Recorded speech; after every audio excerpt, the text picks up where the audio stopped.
Hello students, class 12th term first examination का time आ गया है मैथमेटिक्स के। आई होप आप सबकी प्रिपरेशन तो अच्छी होगी ही, but at the time of examination everyone requires a booster revision. तो एक बूस्टर रिवीजन के साथ मैं आपके सामने हूँ।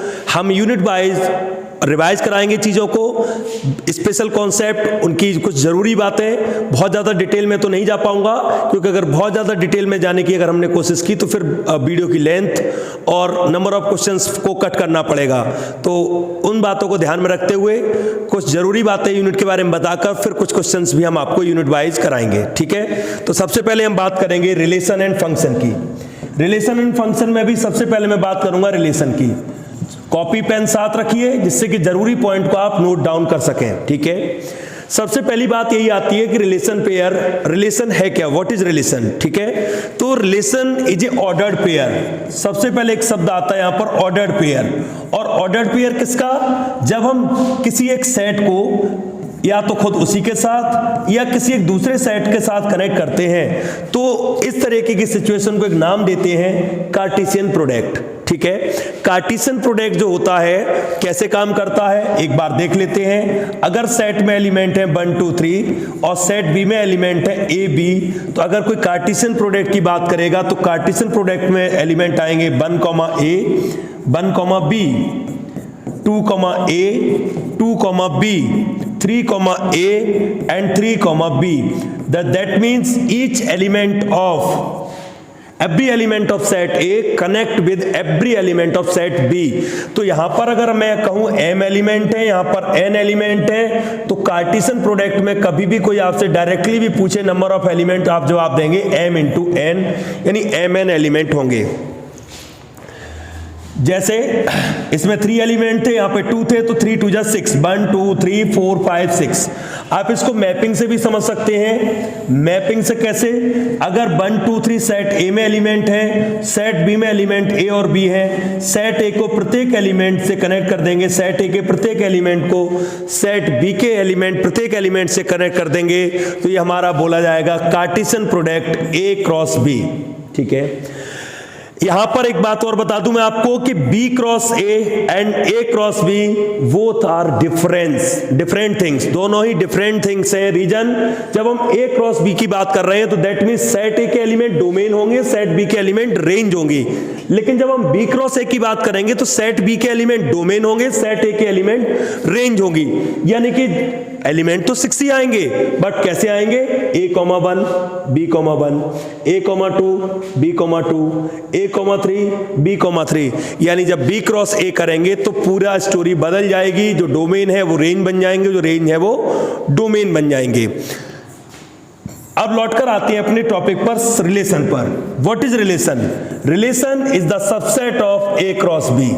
कार्टेशियन प्रोडक्ट में आने वाले जितने एलिमेंट होते हैं उनका सबसेट होगा relation ordered pair A, B। अगर प्रॉपर डिफाइन करें, A बिलोंग करेगा A से, B बिलोंग करेगा B से, then relation subset of Cartesian product A cross B, ठीक है। अगर सेट A में एलिमेंट M है, सेट B में एलिमेंट n है, A क्रॉस B में एलिमेंट mn बनेंगे। और नंबर ऑफ रिलेशन की अगर बात होगी कि नंबर ऑफ रिलेशन कितने होंगे A to B, तो A क्रॉस B पर तो आंसर होगा 2⁻mn, ठीक है। तो 2⁻mn से हम नंबर ऑफ रिलेशन निकाल सकते हैं जो भी Cartesian product A cross B पर बनकर तैयार होंगे। रिलेशन में हमें बस ऑर्डर्ड पेयर का ध्यान रखना है, इसके अलावा रिलेशन की ज्यादा बाउंडेशंस नहीं होती हैं। बस ये समझ लीजिए, कोई भी कनेक्शन दो चीजों के बीच में आपका, उस कनेक्शन को ही हम क्या कहेंगे, रिलेशन। अब उस रिलेशन को कैसे कैसे डिफाइन करेंगे हम क्वेश्चंस के साथ साथ सीखेंगे। रिलेशन को 3 कैटेगरी में डिवाइड किया गया है, reflexive, symmetric and transitive. Reflexive are those relation in which the same element connect with the same element and relation will satisfied. अगर कभी भी ऐसी सिचुएशन आती है कि कोई भी सेम एलिमेंट से कनेक्ट हो रहा है तो फिर उस रिलेशन को हम रिफ्लेक्सिव रिलेशन कहेंगे, जहां पर सेम एलिमेंट से कनेक्ट हो जाता है। सिमेट्रिक की बात करें, if A comma B, if लगा रहा हूं मैं, ध्यान रखिएगा, if A comma B relate कर रहा है किसी भी रिलेशन से, then it must be B comma A also relate with the particular relation. अगर ए कॉमा बी सेटिस्फाइड है देन बी कॉमा ए हम ढूंढेंगे।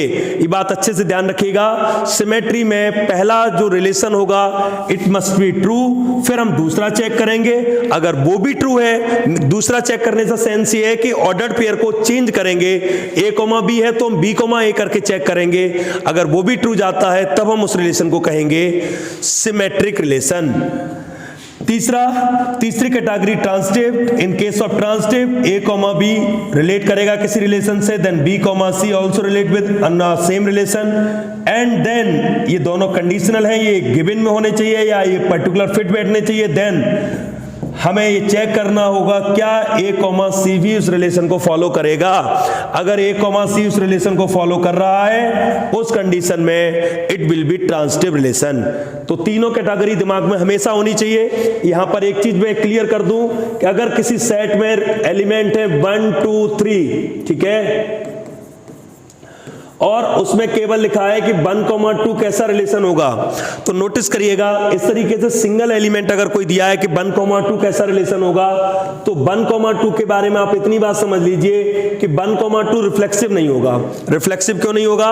कि रिफ्लेक्सिव में सेम एलिमेंट से कनेक्ट होता है, और यहां 1,1 नहीं है, 2,2 नहीं है, 3,3 नहीं है। जितने एलिमेंट है उतने ही पेयर मुझे चाहिए सिमिलर एलिमेंट्स के, 1,1 2,2 3,3, एंड उनमें से कोई भी अवेलेबल नहीं है, जबकि मुझे तीनों चाहिए थे, इसलिए रिलेशन रिफ्लेक्सिव नहीं होगा। सिमेट्रिक भी नहीं है। सिमेट्रिक क्यों नहीं है? 1,2 कनेक्टेड है, वेयर इज 2,1? 2,1 कहां है? क्योंकि जब 1,2 कनेक्टेड है तो 2, मस्ट भी अवेलेबल वहां होना ही चाहिए, और 2,1 अवेलेबल नहीं है, इसलिए सिमेट्रिक भी नहीं है। अब ट्रांसिटिव की बात करते हैं। ट्रांसिटिव के केस में थोड़ा डिफरेंस रहता है, इस चीज को बहुत अच्छे से समझिएगा। ट्रांसिटिव में स्टूडेंट होता यह है कि अगर 1,2 एक एलिमेंट अवेलेबल है, अब 2 किसी और से कनेक्ट हो नहीं रहा है, ठीक है, तो फिर 1 को मैं किससे चेक करूं? 2 ही किसी और से कनेक्ट नहीं हुआ, यानी ऐसे कह सकते हो कि इनकम्प्लीट इंफॉर्मेशन है ये, क्योंकि 1,2 only 1,2 there is only single element available, that is 1,2, then 2 is not connected with further element. 2 जब किसी एलिमेंट से या और किसी नंबर से कनेक्ट नहीं हो रहा है, तो फिर मैं 1 को किससे चेक करूंगा? यानी 1 के लिए चेक करने के लिए मेरे पास अवेलेबिलिटी नहीं है। In such case it will be called transitive, ये ट्रांसिटिव होगा, यानी इनकम्प्लीट इंफॉर्मेशन पर भी हम उसे क्या कहेंगे? ट्रांसिटिव। हां, यहां एक बात बताना जरूरी है कि अगर सपोज दैट कोई आपके सामने इस तरीके से रिलेशन रखता है कि 1,2 एंड 2,3, बस इतना लिखा है, तब हम इसे ट्रांसिटिव नहीं कहेंगे, क्योंकि अब मुझे 1,3 भी चाहिए, या तो 2,3 भी हटा ले जाइए यहां से, तो ट्रांसिटिव होगा। और अगर 2,3 आपने दिया है तो फिर 1,3 के बारे में भी आपको इंफॉर्मेशन प्रोवाइड करनी होगी कि 1,3 अवेलेबल है या नहीं है, ठीक है, ये चीज ध्यान रखिएगा रिलेशन के बारे में। और हाँ, एक बात, अगर कोई ऐसा रिलेशन, पर्टिकुलर रिलेशन है जो रिफ्लेक्सिव भी है, सिमेट्रिक भी है और ट्रांसिटिव भी है, देन एक सिंगल नाम उसको दिया जाएगा इक्विवेलेंस रिलेशन। तो उस रिलेशन का एक सिंगल नाम रहेगा इक्विवेलेंस रिलेशन। अगर कोई रिलेशन तीनों कैटेगरी को फॉलो कर रहा है तो फिर हम उसे एक सिंगल नाम देते हैं, that is equivalence relation. Is that clear? बात करते हैं फंक्शन की। फंक्शन की बात अगर मैं करूं तो फंक्शन के टॉपिक को थोड़ा सा मिनिमाइज कर दिया है। वैसे तो फंक्शन बहुत डिटेल में है, लेकिन according to latest syllabus of CBSE बहुत मिनिमाइज है। केवल आपको 1 ऑन 2 से और डोमेन रेंज से मतलब है, इसके अलावा किसी चीज से लेना देना नहीं होगा। डोमेन रेंज के बारे में बता दूं, फंक्शन में बस इतनी बात याद रखिएगा, जब भी फंक्शन आपका न्यूमरेटर डिनोमिनेटर की फॉर्म में होगा, लाइक 1/x-1, इन सच कंडीशन हमें बस इतना ध्यान रखना होगा कि डिनोमिनेटर 0 ना होने पाए। तो हम यहां क्या कहेंगे? x की वैल्यू 1 नहीं हो सकती, एनी रियल नंबर एक्सक्लूडिंग 1 को छोड़कर कोई भी रियल नंबर हो सकता है। डोमेन की बात कर रहा हूं मैं, डोमेन, ठीक है, डोमेन। अब अगर मान लीजिए फंक्शन ये रूट में होता, रूट में क्या ध्यान रखना होता है, रूट में ये ध्यान रखना होता है कि रूट के अंदर नेगेटिव ना आ जाए। न्यूमरेटर में 0 भी चलेगा, तो यहां पर क्या लगाएंगे हम, 1 या 1 से बड़े नंबर, तो यहां पर डोमेन आपका बनेगा 1 टू इन्फिनिटिव। और सपोज दैट ये नंबर अभी आपका डिनोमिनेटर में भी होता और रूट में भी होता डबल, तो उस कंडीशन में हम क्या ध्यान रखते कि x minus 1 must be greater than 0, not equal to 0, यहां इक्वल टू का नहीं आएगा, और x इज ग्रेटर देन 1, तो आपका इस बार डोमेन बनता 1 टू इन्फिनिटिव ओपन इंटरवल। ध्यान रखिएगा यहां 1 क्लोज इंटरवल में है, 1 can be used, 1 can be use because 1 minus 1 0, no problem 0 हो सकता है, लेकिन यहाँ 0 नहीं हो सकता क्योंकि यहाँ 0 न होने से 1/0 नॉट डिफाइन की फॉर्म बनेगी। बाकी कुछ लॉगरिथम के केस पर्टिकुलर रहेंगे, जैसे लॉग के साथ हम यहाँ पर नेगेटिव नंबर अलाउड नहीं करेंगे, अगर नेगेटिव नंबर आता है तो वो हमारा अफेक्ट करेगा इस चीज को, तो हम नेगेटिव नंबर को अलाउड नहीं करेंगे। बाकी ट्रिग्नोमेट्रिक टर्म्स में आप अलग से डोमेन को भी हम बताएंगे आपको कि इनवर्स ट्रिग्नोमेट्री में डोमेन कैसे निकाला जाएगा, और कुछ चीजें क्वेश्चन कराते समय भी हम आपको बताते जाएंगे। इसके साथ ही मैं आपको 1 की बात बता दूं। 1 में क्या होता है कि अगर यहां पर 3 एलिमेंट हैं और यहां मान लीजिए 4 एलिमेंट है, 5 है, 6 है, कितने भी हो सकते हैं, कोई दिक्कत नहीं है। यहां का प्रत्येक एलिमेंट की एक सिंगल रेंज होनी चाहिए, ठीक है, ये रेंज किसी और की भी नहीं होनी चाहिए। B2 से कनेक्ट है, C5 से कनेक्ट है, ओके, इट इज 1 रिलेशन, ये आपका 1 रिलेशन है, नो प्रॉब्लम, ठीक है। क्यों 1 रिलेशन है, क्योंकि प्रत्येक एलिमेंट डोमेन, प्रत्येक डोमेन की एक सिंगल रेंज है, ये डोमेन है और ये रेंज है, ठीक है। रेंज में अगर कुछ खाली भी छूटते हैं, छूट जाने दीजिए, नो प्रॉब्लम, ठीक है। यहां पर डोमेन में कोई खाली नहीं छूटना चाहिए, ये 1 है। कई बार क्वेश्चन आता है number of 1 relation, number of 1 relation, कितने 1 रिलेशन बन सकते हैं अगर यहां पर 3 एलिमेंट है और यहां पर 5 एलिमेंट है, यहां पर 3 एलिमेंट है, यहां पर 5 एलिमेंट है, कितने बन सकते हैं 1 रिलेशन, 1 फंक्शन, सॉरी, कितने 1 फंक्शन बन सकते हैं। तो इसके लिए आप क्या इस्तेमाल करेंगे, परमुटेशन वाला फॉर्मूला इस्तेमाल करिए। आप सबको पता होना चाहिए इस कंडीशन में r या तो n r के बराबर होगा या n बड़ा होगा, तो कितने बड़ा, यहां पे 3 एलिमेंट, यहां पर 5 एलिमेंट, तो n की वैल्यू क्या बनेगी, n की वैल्यू बनेगी 5, तो 5p3 को सॉल्व करेंगे, जो आएगा वही आपका आंसर होगा, या कह सकते हैं नंबर ऑफ 1 रिलेशन होगा, ठीक है। कई बार ऐसा भी होता है स्टूडेंट, आपसे कहा जाएगा कि यहां पर 6 एलिमेंट है और वो कहेंगे 6 एलिमेंट को सेल्फ से कनेक्ट करना है या 6 एलिमेंट से कनेक्ट करना है, तो कितना बनेगा, आंसर आएगा 6 फैक्टोरियल।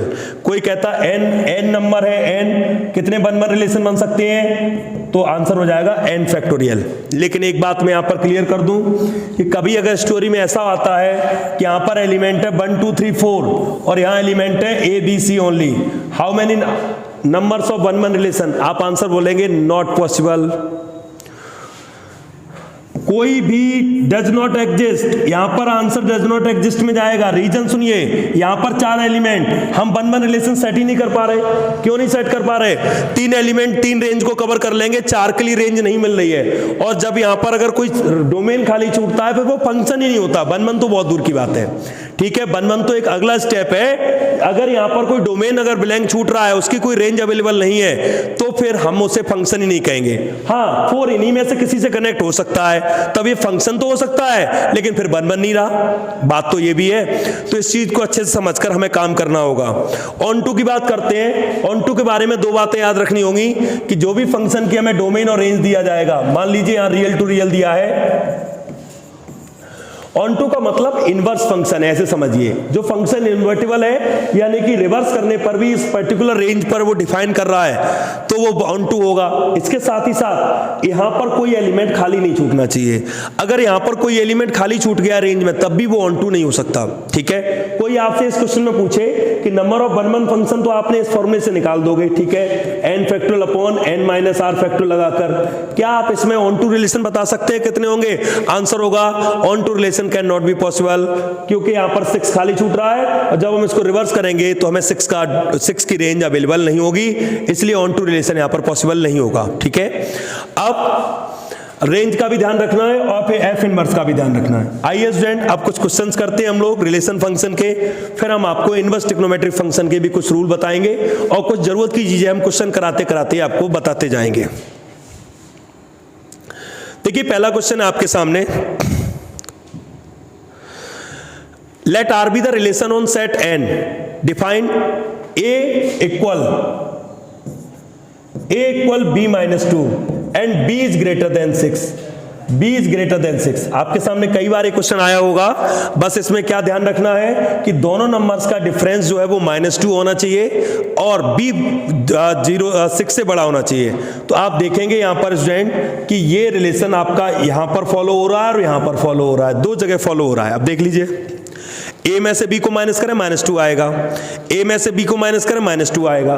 बट यहां पर a आंसर इसलिए सही नहीं होगा क्योंकि दूसरी एक शर्त भी तो है कि b जो है वो 6 से बड़ा होना चाहिए, इसलिए आंसर आपका c ही सही होगा, आंसर आपका b सही नहीं हो सकता। Okay, come to the next question.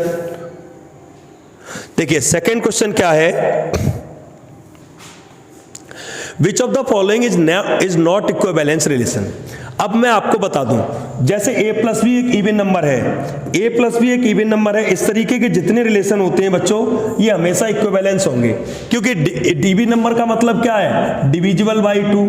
ठीक है, तो डिविजिबल बाई 2, बात डिविजिबल बाई 2 की नहीं है, डिविजिबल बाई 5 आ जाए, डिविजिबल बाई 3 आ जाए, डिविजिबल बाई कुछ भी आ जाए, इस तरीके के सभी रिलेशन आपके इक्विवेलेंस रिलेशन होंगे, चाहे यहां प्लस हो या माइनस हो। ठीक है, जैसे यहां पर कहा है ये भी माइनस, मैंने कहा प्लस हो या माइनस हो, तो ये भी इक्विवेलेंस है, ये भी इक्विवेलेंस है।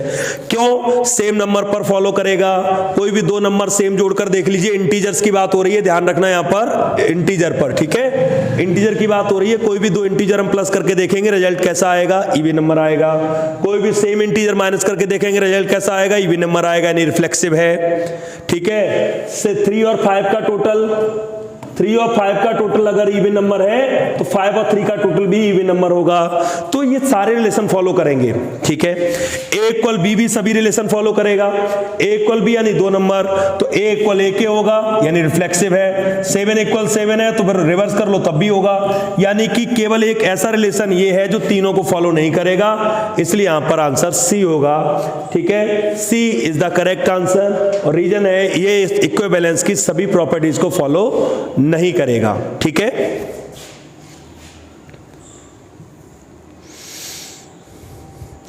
Next, are be the relation over the set of straight line, L1 relate कर रहा है L2 से, दो लाइन है बच्चों, L1 रिलेट कर रहा है L2 लाइन से, L1 परपेंडिकुलर टू L2। यहां पर मैं दोनों ही बातें आपको समझा दूंगा, भले ही क्वेश्चन परपेंडिकुलर का आया है, लेकिन मैं आपको पैरेलल के बारे में भी बात बताऊंगा। अगर पैरेलल का केस आए तब क्या होगा और परपेंडिकुलर का केस आए तब क्या होगा। देखिए, दो लाइनें जब आपस में परपेंडिकुलर होती हैं तो वो केवल एक रिलेशन को फॉलो करती हैं, सिमेट्री। सिमेट्री कैसे? अगर कोई मुझसे कहता है A B perpendicular P Q के, then we can easily say that P Q is also perpendicular A B. That means we can reverse the element, we can change the element, and in such condition if we change the element then it is called symmetric relation. ये आपका symmetric होगा। अब बात आती है reflexive क्यों नहीं है। कोई भी सेम लाइन कभी खुद के परपेंडिकुलर हो ही नहीं सकती। ठीक है, इसके अलावा ट्रांसटिव इसलिए नहीं है क्योंकि L1 perpendicular L2, L2 perpendicular L3, then L1 can not be perpendicular to L3। L1 कभी L3 के परपेंडिकुलर नहीं हो सकती, वो पैरेलल का केस बनाएगी। आप इसको प्रैक्टिकली भी देख सकते हैं। ठीक है, यानी कि जब फिर समझ लीजिए इस चीज को, L1 परपेंडिकुलर L2, जब परपेंडिकुलर लाइन का केस आएगा तो परपेंडिकुलर लाइन केवल एक रिलेशन को फॉलो करती है, सिमेट्रिक। और अगर पैरेलल का केस आए कि लाइंस आर पैरेलल, पैरेलल सभी को फॉलो करेगी, यानी पैरेलल के लिए आंसर हो जाता इक्विवेलेंस रिलेशन। पैरेलल लाइन का केस रिफ्लेक्सिव भी है, सिमेट्रिक भी है, ट्रांसटिव भी है। परपेंडिकुलर लाइन का केस केवल सिमेट्रिक है। रनिंग में है, देखो जरा सेकंड से ऊपर देखो। ठीक है, come to the next question, fourth. R be a relation on set 1 2 3, R 1 1 2 2 3 3, then R is, अब देखिएगा यहां पर अच्छे से, 1 1 2 2 3 3 मीन्स रिफ्लेक्सिव की सभी शर्तें क्लियर हैं, रिफ्लेक्सिव की। ओके, अब सिमेट्री। आप सोचेंगे सिमेट्रिक है या नहीं है, ये सिमेट्रिक भी है। क्यों सिमेट्रिक क्यों है? देखिए स्टूडेंट, कोई भी यहां पर अगर ऐसा एलिमेंट अवेलेबल होता 2,3 और फिर 3,2 नहीं होता, तब मैं कहता सिमेट्री नहीं है। जब 2,3 ही अवेलेबल नहीं है तो मैं 3,2 को क्यों देखूं? पहले 2,3 दीजिए, तब मैं 3,2 को चेक करूंगा। आप मुझे 1,3 देते तो मैं 3,1 को देखता। तो इसलिए सिमेट्री भी है। ठीक है, पहली कंडीशन अवेलेबल नहीं है तो मैं दूसरी कहां से चेक करूंगा? और ट्रांसटिव भी है, क्योंकि ट्रांसटिव के बारे में भी कोई फर्दर इंफॉर्मेशन प्रोवाइडेड नहीं है। तो इसका आंसर क्या होगा? All of these. This is a relation reflexive, symmetric and transitive.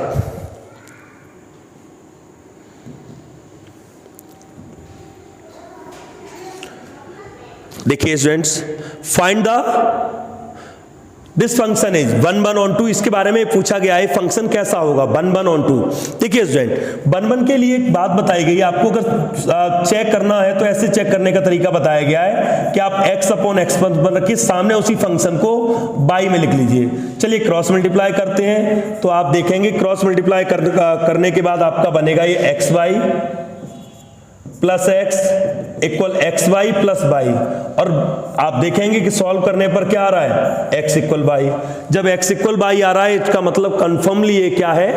1 1 है। अगर x इक्वल वाई सॉल्व करके आता है, शर्त यह है कि हमें इसका भी ध्यान रखना होगा, यहां पर सब कुछ सही है, कोई दिक्कत नहीं है, 0 से इन्फिनिटी तक सभी नंबर पर x इक्वल वाई होगा, इसलिए कोई प्रॉब्लम की बात नहीं है, 1 1 है। यानी ये डिसाइड हो गया, ये 1 1 है। अब ऑन टू की बात करते हैं। ऑन टू भी सीख लीजिए, ऑन टू कैसे चेक करते हैं किसी फंक्शन को। ऑन टू जब भी पूछा, ऑन टू जब भी चेक करना हो तो उस फंक्शन के सामने आप बाई रिप्लेस कर लीजिएगा।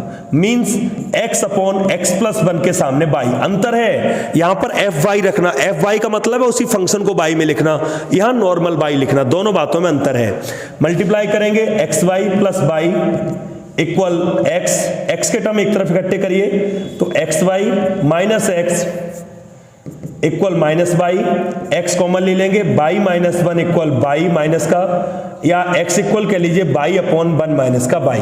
ठीक है, आप एक चीज नोटिस करिएगा, बस आपको ये देखना है कि जो भी यहां पर रेंज प्रोवाइड की गई है, ये रेंज, ये तो डोमेन हो गया ना इसका, ये डोमेन है और ये आपकी रेंज है। ठीक है, अब नोटिस करिए, जब फंक्शन को मैंने इनवर्स बना लिया, अब मेरे पास फंक्शन है 1 माइनस बाई, मैंने माइनस नीचे ले आया है, इसलिए बाई माइनस 1 से 1 माइनस बाई हो गया है। अब जब ये फंक्शन 1 माइनस बाई है, तो आप नोटिस करना कि बाई की जगह मैं पहली चीज तो 1 ही नहीं लगा सकता, क्योंकि 1 लगाने से क्या हो जाएगा? ये नॉट डिफाइन हो जाएगा। तो इसका मतलब है मैं सभी रियल वैल्यू इस्तेमाल नहीं कर सकता। जब फंक्शन इनवर्स हो जाएगा तो आप रेंज जो है वो आपकी डोमेन बन जाएगी इनवर्स फंक्शन के लिए। बात ध्यान रखिएगा, जब आप यहां पर चेक करेंगे तो ये डोमेन बन जाएगा। ठीक है, ये तरीका है। तो 1 लगाने से ये नहीं आने वाला, इस चीज को समझ लीजिए अच्छे से। इसलिए आपका आंसर क्या रहेगा? ओनली 1 1। ठीक है, 1 1 but not onto, B option correct हो जाएगा यहां से। आगे देखिए,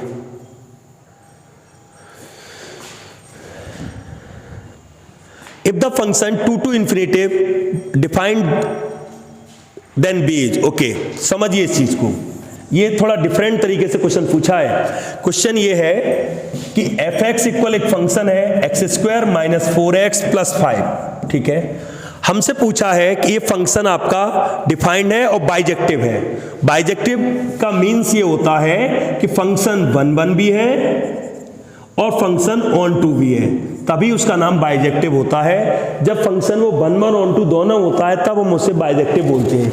अब ये फंक्शन हमारा बाइजेक्टिव है। इस बाइजेक्टिव फंक्शन होने की वजह से एक यहां पर रेंज क्रिएट होगी। बी अननोन टर्म है, रेंज क्या होगी ये पूछा है। रेंज क्वेश्चन में ये नहीं पूछा ये ऑन टू चेक करो 1 1 चेक करो, थोड़ा समझने की बात है। अब हमें इसे किस में कन्वर्ट करना पड़ेगा?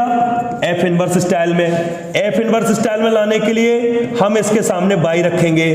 ठीक है, बाई रखने के बाद अब हम क्या करने वाले हैं, इधर लाइए, x² minus 4x minus 5 minus Y equal 0। फिर d निकालेंगे यहां पे हम, एक क्वाड्रेटिक इक्वेशन बन गई, आप देखेंगे b² minus 4ac। b² minus 4ac मतलब माइनस 4 का स्क्वायर, 4 a की जगह 1 और c की जगह माइनस 5 माइनस वाई, ये 16 और ये यहां पे मल्टीप्लाई करेंगे तो ये प्लस के 20 और प्लस के 4y हो जाएंगे, आप देख लीजिए। ठीक है, कैलकुलेशन एक बार फिर चेक करते हैं। ठीक है, अब ये आपका बन गया, d की वैल्यू यहां से आ गई 36 प्लस 4y। ओके, अब अगर हम इसका फॉर्मूला लगाते हैं, आप सबको पता है फॉर्मूला होता है minus B plus minus root D upon 2a। ठीक है, तो आप देखेंगे minus B plus minus 36 plus 4y upon 2 into 1 हो जाएगा। मेन चीज यहां से इस चीज को नोटिस करिएगा, यहां से कॉमन क्या आ रहा है, जो कुछ इस बात पर डिपेंड करेगा कि बाई की जगह मैं क्या नहीं लगा सकता। अब ये इसका कोई यूज नहीं, इसका भी कोई यूज नहीं। अब अगर देखा जाए तो पूरी स्टोरी इस बात पर डिपेंड हो गई है कि आपने, पूरी स्टोरी अब इस बात पर डिपेंड है कि रूट 36 प्लस 4y को कैसे डील करेंगे आप, क्या इसकी जगह लगा सकते हो, क्या इसकी जगह नहीं लगा सकते। तो हम यहां से कहेंगे, हम यही चाहेंगे कि 36 प्लस 4y की वैल्यू 0 या 0 से बड़ी रहे। अब 36 को ट्रांसफर करिए तो 4y माइनस 36, या y की वैल्यू किससे होनी चाहिए, माइनस 36 अपॉन 4। और या आप यहां से 4 कॉमन भी ले सकते हैं थोड़ा इजी बनाने के लिए से। अगर हम यहां से 4 कॉमन ले लेंगे तो ये बनेगा 9 प्लस y। देखिए 4 का 2 बाहर आ जाएगा तो 9 प्लस y बचेगा। अब यहां से वैसे भी कर लीजिए, ऐसे कर लीजिए, एक ही बात है। तो y is greater then minus 9 आ जाएगा। तो y की वैल्यू जो है वो माइनस 9 से बड़ी होनी चाहिए। अगर y की वैल्यू माइनस 9 से बड़ी होगी तो हम, y की वैल्यू अगर माइनस 9 से बड़ी होगी, एक गलती हुई है मुझसे कैलकुलेशन में, अभी मैंने ध्यान दिया। एक्चुअली इक्वेशन में एक्स स्क्वायर माइनस के 4y प्लस 5 था, मैंने y सामने लगाया तो 5 तो प्लस का ही रहेगा। ठीक है, 5 प्लस का रहने का असर यहां पर ये पड़ेगा कि माइनस के 20 हो जाएंगे, माइनस के 20 हो जाएंगे तो माइनस का 4 बचेगा, और माइनस का 4 बचेगा तो स्टूडेंट आप देखेंगे माइनस का 4 प्लस के 4y हो जाएगा। ठीक है, मैं इसको थोड़ा सही कर देता हूं, आगे तक इसका असर पड़ा है।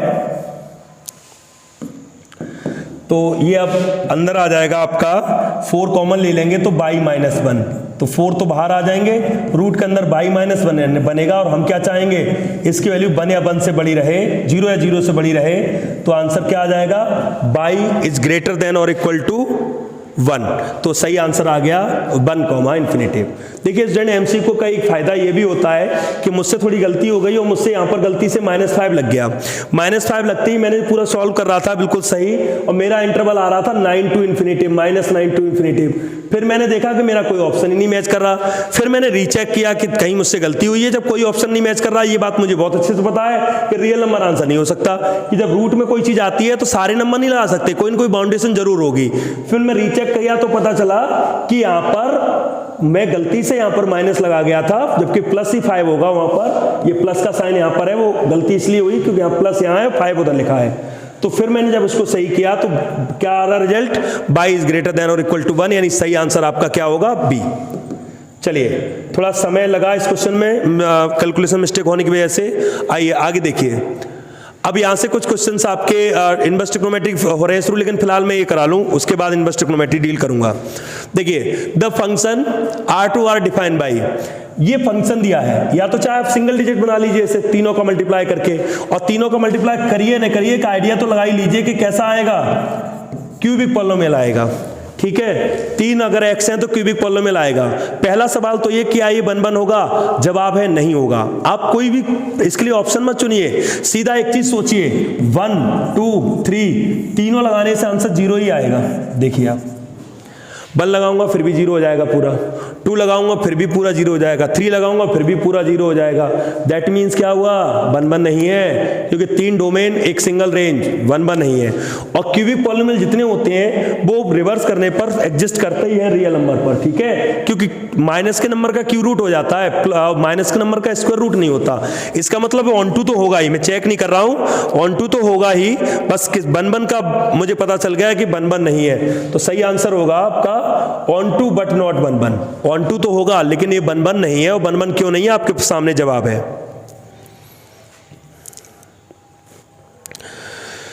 क्वेश्चन है 1 2 3 then number of equivalence relation containing 1, 2। Equivalence relation बनाइए जिनमें 1,2 कंटेन होना ही होना चाहिए। अब देखिएगा स्टूडेंट, इसमें कई बार बच्चे फंसते हैं, इसके लिए कोई मेथड काम नहीं करता, एक्चुअली आपको बनाने ही पड़ेंगे। देखिए स्टूडेंट 1, 2, 3, तो लेने ही पड़ेंगे आपको। क्यों लेने पड़ेंगे? रिफ्लेक्सिव तभी सेटल होगा। अब 1,2 उन्होंने कहा है कि आपको लेना ही लेना है कि 1,2 मस्ट है, ऐसे समझिए 1,2 तो गिवन में था, 1,2 तो लेना ही लेना है। अब 1,2 लिया है तो फिर मुझे 2,1 भी चाहिए। 2,1 क्यों चाहिए? कि 2,1 लिए बिना ये आपका सिमेट्रिक नहीं हो पाएगा। तो अब ये एक आंसर तो ये हो गया कि हाँ भाई इक्विवेलेंस है। अब जरा दूसरे आंसर की तरफ आए, फिर से ये तीनों लेंगे, 1,2 फिर से लेंगे, 2,1 लेंगे। अब अगर हम यहां पर 2, 3 लेते हैं, अब देखिएगा स्टूडेंट 2, 3 लेते हैं तो 1, 2 से कनेक्ट हो गया, 2, 3 से कनेक्ट हो गया। तो 1, 2 से कनेक्ट है, 2, 3 से कनेक्ट है, तो मुझे मजबूरी में 1, 3 लेना पड़ेगा। अगर मैं 1, 3 नहीं लूंगा तो ट्रांसटिव नहीं हो रहा है, क्योंकि ट्रांसटिव के जब दो कंडीशन आ गई तो तीसरी भी मुझे लिखनी ही पड़ेगी। तो अब 1, 3 लिया है तो 3, 1 भी लेना पड़ेगा, क्योंकि अगर 1, 3 लिया है तो 3, 1 नहीं लेंगे तो सिमेट्री फेल हो जाएगी। यानी कि केवल 2 ही ऑप्शन बन रहे हैं, 2 के अलावा तीसरा कोई ऑप्शन यहां पर नहीं बनेगा। केवल 2 ही एक ऑप्शन पॉसिबल है जहां पर ये आपका इक्विवेलेंस हो सकता है। देखिए ये अभी हम आपको बताएंगे, थोड़ा आगे चलते हैं। पहले रिलेशन फंक्शन के क्वेश्चन कर लेते हैं, तब हम उसके क्वेश्चन करेंगे। Which of the following relation on R is equivalence relation. अभी हम करा के चुके हैं आपको, आप देख सकते हैं कि केवल ये रिलेशन है जो आपका इक्विवेलेंस फॉलो करेगा। ये इसलिए फॉलो नहीं करेगा, ए इज ग्रेटर देन बी, ये रिफ्लेक्सिव तो हो जाएगा, ट्रांसटिव हो जाएगा, लेकिन सिमेट्री फेल कर जाएगा। ये सिमेट्री कैसे फेल करेगा? सिमेट्री इसलिए फेल करेगा, मैं कहूंगा 7 इज ग्रेटर देन 5, और जब मैं कहूंगा कि 5 इज ग्रेटर देन और इक्वल टू 7 तो ये फेल हो गया, यानी कि रिवर्स करने पर फेल है। ए डिवाइड्स बी, मैं कहूंगा कि 9 डिवाइड्स 18 या 27, but 27 can not B divided 9, तो ये भी सिमेट्री फेल कर गया, और ये भी सिमेट्री फेल कर जाएगा, क्योंकि A is smaller than B, then B can not be smaller than A. ठीक है, केवल मॉड ऑफ ए और बी, ये एक ऐसा रिलेशन होगा जो सभी को फॉलो करेगा, रिफ्लेक्सिव, सिमेट्रिक, ट्रांसटिव।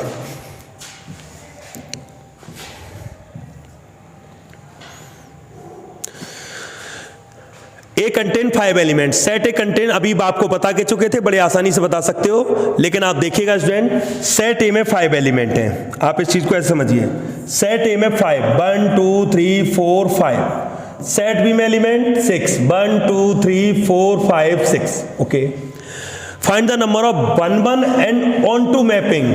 अब यहां पर ये ऑन टू दे दिया ना, इसलिए डिस्टर्ब हो गया। 1, 1 मैपिंग तो बन जाएंगी ए टू बी, ध्यान रखना ए टू बी, यहां लिखा भी है, इस चीज का ध्यान रखना होगा मुझे। ए टू बी, ए से बी की तरफ 1, 1 मैपिंग तो बन जाएंगी, क्योंकि 5 को 6 से कनेक्ट करना बहुत आसान हो जाएगा। लेकिन जब ऑन टू मैपिंग की बात आएगी तो यहां पर एक एलिमेंट तो खाली छूटना ही छूटना है, आप इसे बचा ही नहीं सकते। एक एलिमेंट तो खाली छूटना ही है, रीजन वहां पर 5 एलिमेंट, यहां पर 6 एलिमेंट, और 1, 1 मैपिंग और ऑन टू एंड लगाए ना, तो दोनों एग्जिस्ट कर ही नहीं सकती, इसलिए आंसर जाएगा नन ऑफ दीज में, या कह सकते हैं कोई ऐसी मैपिंग पॉसिबल नहीं है जो 1, 1 ऑन टू दोनों को फॉलो करे, अगर एक में 5 में, एक में 6 एलिमेंट है तो।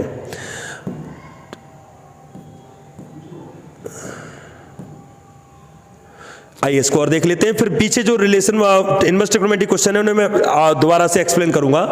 रिलेशन है 1 plus A B greater than 0, 1 plus A B greater than 0, कैसा रिलेशन होगा आइए समझते हैं। आप देखिए रिफ्लेक्सिव है, कैसे पता चला रिफ्लेक्सिव है? अगर दोनों जगह हम सेम एलिमेंट कर लें, चाहे हम नेगेटिव नंबर लें चाहे पॉजिटिव नंबर लें, बिकॉज ये रिलेशन जो है आपका रियल नंबर पर डिफाइन है, इसलिए हम नेगेटिव पॉजिटिव कोई भी नंबर ले सकते हैं। तो अगर नेगेटिव भी दोनों नंबर लेंगे ना तो क्या फर्क पड़ता है? आप एक चीज नोटिस करिए, ए स्क्वायर हो जाएगा। अगर हम दोनों जगह ए या बी ले लें तो ए स्क्वायर ऑलवेज पॉजिटिव, और पॉजिटिव में 1 जुड़ेगा तो 0 से बड़ा ही रहेगा, यानी कोई प्रॉब्लम नहीं है, रिफ्लेक्सिव है। रिफ्लेक्सिव ओके, रिफ्लेक्सिव है। अब आप एक चीज नोटिस करिएगा, 1 plus A B greater than 0 है, और अगर मैं 1 प्लस बी ए कर दूं तो क्या फर्क पड़ेगा, तब भी 0 से बड़ा ही रहेगा। तो जब ए बी बड़ा है तो बी ए भी बड़ा होगा, यानी सिमेट्रिक भी है। कई बार क्या होता है, दो को चेक करके काम चल जाता है। तो मैं देखता हूं reflexive and symmetric, reflexive symmetric, reflexive and symmetric. अब यहां पर देखना होगा reflexive symmetric but not transitive, reflexive symmetric and transitive. तीनों को फॉलो करेगा या दो को फॉलो करेगा। अब ऑप्शन ए या डी में से एक कोई सही होगा, बी और डी तो कट हो ही गए हमारे, बी और डी तो हो ही नहीं सकते। अब ट्रांसमिटिविटी चेक करनी है। ट्रांसमिटिविटी चेक करने के लिए आपको करना ये पड़ेगा, स्टूडेंट्स को कोई तीसरे नंबर की भी एंट्री करानी पड़ेगी कि ए बी ट्रू है और बी सी ट्रू है, तो क्या ए और सी भी ट्रू होगा, ये क्वेश्चन मार्क रहेगा। और आप देखेंगे कई आपको ऐसे एग्जांपल मिलेंगे जहां पर ये ट्रू नहीं होगा, ठीक है। इसलिए आप इसको नॉट ट्रांसिटिव करके आएंगे, reflexive symmetric but not transitive. फिर भी एक बार एग्जांपल लेके चेक कर लीजिएगा तीसरे एलिमेंट के लिए।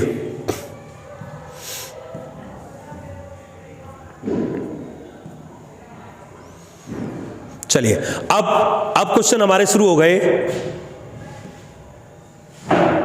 इनवर्स ट्रिग्नोमेट्रिक फंक्शन के। इनवर्स ट्रिग्नोमेट्रिक फंक्शन का मैं थोड़ा सा आपको बता दूं कि इनवर्स ट्रिग्नोमेट्रिक फंक्शन के सिलेबस को भी बहुत मिनिमाइज कर दिया गया है, बहुत। अगर सबसे ज्यादा मिनिमाइज किसी चैप्टर को किया गया है तो इनवर्स ट्रिग्नोमेट्रिक फंक्शन को। यहां पर केवल डोमेन, रेंज और प्रिंसिपल वैल्यूज का काम बचा है और कुछ भी नहीं। प्रिंसिपल वैल्यूज के लिए बस इतनी बात याद रखिएगा, एक जनरल व्यू ले लीजिए साइन इनवर्स और टेन इनवर्स के लिए। साइन इनवर्स टेन इनवर्स के लिए आपको -π/2 और π/2 के बीच में रहना है। मैं इतना अभी डिटेल में नहीं जा रहा हूं कि साइन के लिए एक ओपन इंटरवल है, क्लोज इंटरवल, एक रफ आइडिया दे रहा हूं मैं आपको। और कॉस इनवर्स के लिए आपको रहना है 0 और पाई के बीच में, ठीक है। जैसा रूल कॉस इनवर्स का लगेगा वही रूल कॉट इनवर्स में लगेगा, वही रूल सेक इनवर्स में लगेगा, ठीक है। और ये रूल आपके लिए किसके लिए बनेगा, कॉस इनवर्स, कॉसेक इनवर्स के लिए। एग्जैक्ट नहीं है ये, थोड़ा सा डिफरेंसेस होते हैं। जैसे टेन के लिए ओपन इंटरवल में आता है -π/2 से π/2, ठीक है। साइन इनवर्स के लिए -π/2 और +π/2 के बीच में आता है, लेकिन क्लोज इंटरवल थोड़े थोड़े गैप रहते हैं। ऐसे कॉस और कॉट में भी थोड़ा अंतर है, लेकिन एक रफ आइडिया अगर मैं दूं तो इन तीन के लिए एक ग्रुप बनेगा और इन तीन के लिए एक ग्रुप ये बनेगा, ठीक है। आपके सामने कोई भी वैल्यू आए, बस इतना ध्यान रखना, साइन और टेन में अगर नेगेटिव वैल्यू आ रही है, बस दो बातों में आप पूरा प्रिंसिपल वैल्यू समझ जाएंगे। साइन और टेन में, जैसे फॉर एग्जांपल साइन इनवर्स अंदर लिखा है -1/2, तो अगर साइन में नेगेटिव वैल्यू आए समझ जाना एंगल भी नेगेटिव आने वाला है। जो भी एंगल आना नेगेटिव आना है। बस फर्स्ट क्वाड्रेंट का एंगल ढूंढो। 1/2 साइन में कितने की वैल्यू, 1/2 साइन में कितने की वैल्यू, आंसर मिलेगा π/6। तो प्लस का π/6 नहीं आएगा, आंसर माइनस का π/6 आएगा। बस इतनी बात याद रखना। और प्लस में वैल्यू होगी तो फिर प्लस का आंसर है, ये फर्स्ट क्वाड्रेंट, फिर तो कोई दिक्कत की बात ही नहीं है। ऐसी टेन में अगर नेगेटिव वैल्यू आ रही है तो आपको उसको भी पॉजिटिव वैल्यू ढूंढकर नेगेटिव में लेकर जाना है। अगर कॉस के साथ नेगेटिव आता है तो क्या करना है, कॉस के साथ नेगेटिव अगर आता है तो पॉजिटिव वैल्यू ढूंढना, फर्स्ट क्वाड्रेंट की वैल्यू ढूंढनी सबको पहले फर्स्ट क्वाड्रेंट की वैल्यू है। आसान तरीका ही रहता है, चाहे यहां पर नेगेटिव आए पॉजिटिव आए, अगर पॉजिटिव वैल्यू है तो फर्स्ट क्वाड्रेंट का आंसर हो ही जाएगा, फिर तो कुछ करना ही नहीं है। अगर यहां पर अंदर पॉजिटिव वैल्यू आती है फिर तो फर्स्ट क्वाड्रेंट का आंसर 0 से 90 डिग्री तक की टेबल याद होगी, काम हो जाएगा। लेकिन अगर अंदर नेगेटिव वैल्यू आती है तो साइन और टेन में नेगेटिव ही एंगल लेना है। कॉस में अगर नेगेटिव वैल्यू आती है तो पॉजिटिव वैल्यू ढूंढकर, जैसे कॉस में 1/2 वैल्यू, कॉस में 1/2 वैल्यू आपकी होती है 60 डिग्री की, 60 यानी कि π/3, ठीक है। कॉस में 1/2 वैल्यू होती है 60 डिग्री की यानी π/3 की, लेकिन π/3 नहीं लिखा जाएगा, या पाई में से घटा के लिखा जाएगा। क्या लिखा जाएगा, 2π/3।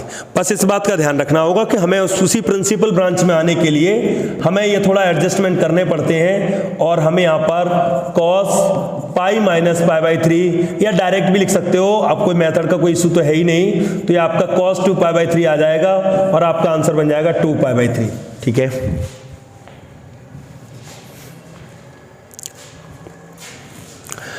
बाकी देखिए, अब पहला क्वेश्चन है आपके सामने।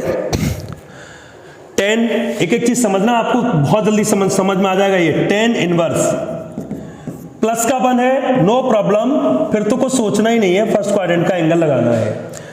एक ही क्वेश्चन से तीनों रूल का एक्सप्लेन हो रहे हैं, बढ़िया बात है, एक ही क्वेश्चन से आपको सब समझ में आ जाएगा। कॉस में नेगेटिव वैल्यू, कॉस में नेगेटिव वैल्यू है, रुकिए, पॉजिटिव वैल्यू कितने की होती है, π/3 की, पाई में से घटाइए, यानी यहां पर आपको लिखना है 2π/3, पाई में से घटाकर जो भी आएगा वो आपको लिखना है। साइन में नेगेटिव वैल्यू आ गई है, तो साइन में नेगेटिव वैल्यू साइन रखिए, अंदर लिखेंगे साइन और नेगेटिव एंगल लिखेंगे, मतलब π/6 लिखेंगे नेगेटिव का। देख लीजिए आप, positive value no problem, no tension, सीधा सीधा आंसर। नेगेटिव वैल्यू कॉस में पाई में से घटा के लिखना है और साइन और टेन में माइनस के साथ लिखना है। यहाँ क्या बचा, π/4, यहाँ क्या बचा 2π/3, यहाँ क्या बचा माइनस का π/6। जल्दी से एलसीएम ले लिया सबका 12, 3π, 3 4 8π, 2 टाइम्स माइनस का 2π, ठीक है, 8 3 11, 11 माइनस 2 9π/12 और आंसर आ गया 3π/4। तो सही आंसर आपका होगा इसमें 3π/4। आप देख लीजिए। तो प्रिंसिपल वैल्यू से बिल्कुल आपको डरने या घबराने की जरूरत नहीं है, बस बेसिक कॉन्सेप्ट्स हैं और एक डिटेल वीडियो भी पड़ी हुई है। आप वहाँ पर अगर प्रिंसिपल वैल्यू को बहुत डिटेल में समझना चाहते हैं तो प्रिंसिपल वैल्यू को डिटेल में भी समझ सकते हैं। या थोड़ा स्पीड तो मेंटेन रखनी पड़ रही है मुझे, क्योंकि मुझे क्वेश्चंस भी कराने हैं और समझाना भी है, तो थोड़ा सा हम चाहते हैं कि वीडियो की लेंथ ज़्यादा ना हो। देखिए अब यहाँ पर, अब यहाँ एक थोड़ा प्रॉब्लम कर दी गई, एंगल दिया है 3π/5। अब एक प्रॉब्लम है, बाहर साइन है अंदर कॉस है, तो अब कॉस को भी मैं साइन में लाना चाह रहा हूं, तभी तो सॉल्व होगा। तो कॉस में कॉस साइन में आ जाता है, कभी भी कॉस साइन में लाना हो, अंदर कॉस है बाहर साइन है, अंदर भी मुझे साइन चाहिए, तो जब भी कॉस को साइन है साइन को कॉस बनाना हो, जो भी एंगल दिया हो उसे किस में से घटाओ, π/2 में से। π/2 में से घटाइए, π/2 में से घटाएंगे तो आपका 10 एलसीएम हो जाएगा, ये 2 5 जा 10, 5π, 5 2 जा 10, माइनस का 6π और आपका माइनस का π/10 आएगा। देखिए यहाँ पे, ठीक है, तो माइनस का π/10 आएगा और फिर साइन से साइन खत्म हो जाएगा, आंसर आ जाएगा माइनस का π/10, क्योंकि फोर्थ क्वाड्रेंट में नेगेटिव एंगल भी तो अलाउड होगा साइन में।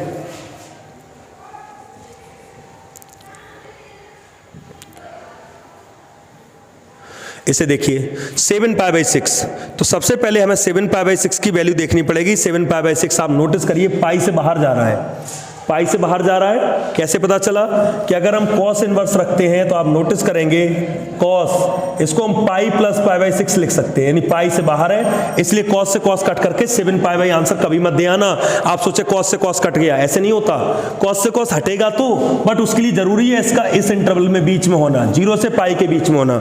अगर 0 से पाई के बीच में होगा तभी तो ऐसा होगा, और 0 से पाई के बीच में नहीं होगा तो फिर ये कभी ऐसे कॉस से कॉस रिमूव नहीं होने वाला। इसके लिए जरूरी है 0 और पाई के बीच में उस प्रिंसिपल ब्रांच में उसके एंगल का होना।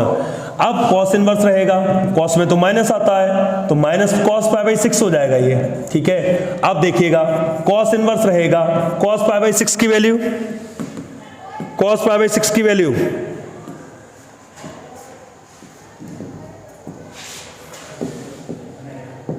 -√3/2 हो जाएगा ये, ठीक है। cos π/2 यानी कि माइनस का 30 यानी कि √3/2। अब एंगल किस में घटा के लिखेंगे, माइनस π/6 को पाई में से, तो 6 एलसीएम, ये 6π माइनस का पाई, आंसर आएगा 5π/6, यानी इस क्वेश्चन का आंसर आने वाला है 5π/6, ठीक है।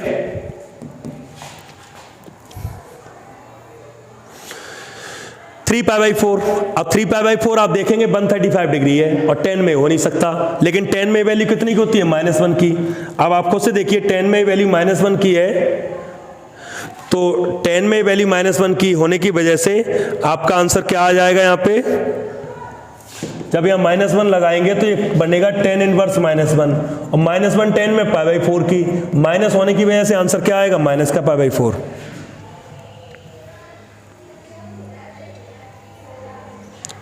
आगे देखिए 3π/5 है, 3π/5 को फिर यहां पर देखिए बाहर साइन है, यहां साइन है, और ये गलती कभी मत करना कि साइन से साइन खत्म हो गया।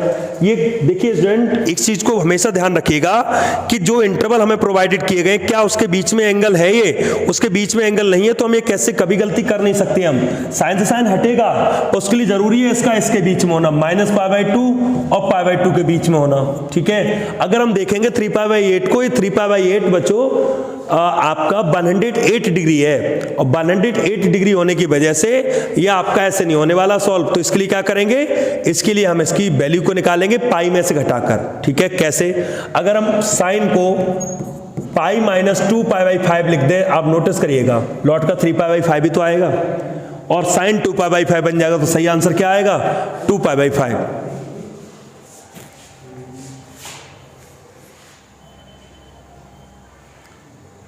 देखिए ग्रेटेस्ट इंटीजर फंक्शन में होता है, ये है, आप नोटिस करिएगा ये फंक्शन आपका कभी 1 नहीं हो सकता। 1 इसलिए नहीं हो सकता कि रियल टू रियल डिफाइन है। रियल टू वैसे 1 हो तो सकता है अगर आपका इंटीजर टू इंटीजर चल रहा हो तो बात अलग है, लेकिन रियल टू रियल डिफाइन होने की वजह से आप नोटिस करिए किसके अंदर अगर मैं 1.1 लगाऊंगा तब भी आंसर बन देगा, ये 1.5 लगाऊंगा तब भी आंसर बन देगा, 1.8 लगाऊंगा तब भी आंसर बन देगा, यानी ढेर सारे नंबर हैं जिन पर आंसर इसका 1 ही आएगा, तो ये 1 कभी नहीं हो सकता। ठीक है, तो ये फंक्शन आपका मैनी 1 बोला जाएगा, 1 ऑन 2 नहीं होगा, ये मैनी 1 होगा। सही आंसर आपका नाइदर 1 नॉर ऑन 2 हो जाएगा। देखिए F inverse x, F inverse x की अगर हम बात करें तो एफ इनवर्स एक्स में देखिए एफ एक्स आपका कितना दिया है, 4 - x - 7 का क्यूब। और जब भी आपसे एफ इनवर्स पूछे आप बस एक काम करना, एफ एक्स के सामने बाई लगाना, तो 4 - x - 7 का whole cube equal Y, Y इधर लाइए, तो 4 - बाई इक्वल आएगा x - 7 का होल क्यूब। अब क्यूब रूट लीजिए, क्यूब रूट लेंगे तो 4 - बाई पर पावर कितनी आएगी, 1/3, x - 7 बाद में 7 प्लस हो जाएंगे, तो 4 - बाई 1/3 + 7, ये x की वैल्यू आ गई। ये जो फंक्शन है यही आपका f इनवर्स है। अब x के टर्म में लिखना है तो x के टर्म में लिख लीजिए, लेकिन आंसर तो c आएगा। x के टर्म में लिखना है, सब कुछ x में बदल जाएगा, बाई की जगह x हो जाएगा, लेकिन आंसर सही आपका c होगा। तो कभी भी किसी फंक्शन का इनवर्स निकालना हो तो ऑन टू वाली प्रोसेस फॉलो करिए, ऑन टू वाली प्रोसेस से आपका आंसर जो आएगा वो वही एफ इनवर्स एक्स का फंक्शन होगा।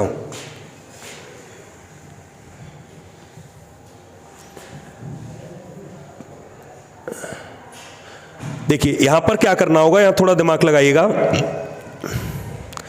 साइन इनवर्स, यहां इनवर्स है, ये साइन इनवर्स √x - 1 लिखा है। इसका जो रिजल्ट आता है ना वो उसके लिए आप बेसिक रिजल्ट तो माइनस किसके बीच होगा, -π/2 और π/2 के बीच में, लेकिन जो ये नंबर लिखा है ना डोमेन पूछ रहे हैं ना वो, तो डोमेन यानी कि √x - 1 किसके बीच होना चाहिए, 1 और -1 के बीच में, लेकिन रूट का नंबर होने की वजह से हम -1 नहीं हो सकता या 0 लगाएंगे, ये बात ध्यान रखिएगा।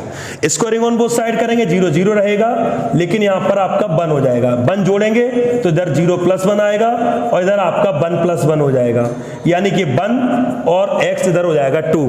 तो हमें नंबर किसके बीच रखना होगा, 1 से 2 के बीच में। आप देख लीजिएगा, ध्यान रखना ये नंबर है वो -1 और 1 के बीच में होना चाहिए। ठीक है, ओवरऑल इसकी वैल्यू इस इंटरवल के बीच होनी चाहिए, लेकिन रूट होने की वजह से -1 नहीं लिया है, यहां पर केवल 0 लिया है। रूट के साथ जब भी लेंगे तो -1 वहां पर नहीं अटैच होगा। फिर ये तो नॉर्मल सा है, साइन इनवर्स एक्स है, बाई किसके बीच होना चाहिए, तो बाई आपका आप देख लीजिए बाई इसके बीच होना चाहिए, -π/2 और π/2 के बीच में। ये तो प्रिंसिपल ब्रांच वगैरह आप वैसे ही देख के जाएंगे, थोड़ा रिवाइज करके जाइएगा। ये अभी कराया था उसी पैटर्न पर है, 3π/4 आंसर आया था। इसमें भी क्या है, कॉस में अगर माइनस आया है तो पाई में घटा कर एंगल लिखना, यहाँ पर माइनस एंगल लिखना, आपका सॉल्व करेंगे आंसर आ जाएगा। ये भी प्रिंसिपल वैल्यू पर डिपेंड है, ये हमने करा दिया है। तो ये लगभग फर्स्ट यूनिट का आपका रिविजन कंप्लीट है, तो हम जल्दी ही आपको वीडियो प्रोवाइड करेंगे सेकंड यूनिट की, तब तक आप फर्स्ट यूनिट को रिवाइज करिए, कंप्लीट रहिए। हर यूनिट की हम वीडियो इसी तरीके से आपको प्रोवाइड करेंगे आने वाले 2 दिनों में। थैंक्स।